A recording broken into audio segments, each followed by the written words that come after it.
Um dia proyecto na mais recente que nós fazemos com a União Europeia está o Turning the Tide Project. Esse aqui a começar na 2023 e a finalizar na 2025.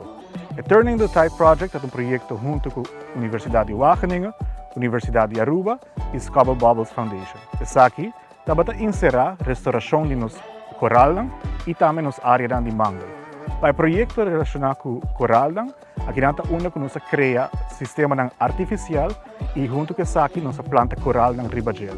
Para a área de mangle, voluntários adcoba diferentes canais para assim melhorar a circulação de água. O projeto aqui termina com documentário sumamente bonito de ongeveer 1 hora e meia que documentar todo o processo durante 2 anos. Essa aqui é uma maneira que nós trazemos conscientização e educação back na comunidade. Junto com todos os partners aqui, o projeto aqui é um projeto mais exitoso da área do Caribe. O que a União Europeia significa para nós e para a natureza do futuro? Recentemente, nós acordamos aprovar um projeto novo que se chama Reflect.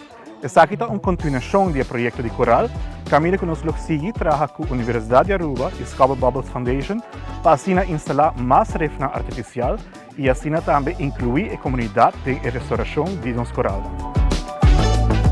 A União Europeia significa hope para a conservação de Aruba. Nós fazemos diferentes projetos durante o ano. Um dos primeiros projetos é a realização do Parque Nacional Aricoc. Aqui está uma com 2003 para 2009 a criar o estabelecimento de nos centro de visitantes e a criar de diferente outra infraestrutura, entre outros caminhos, para assim fazer a área aqui uma mais acessível.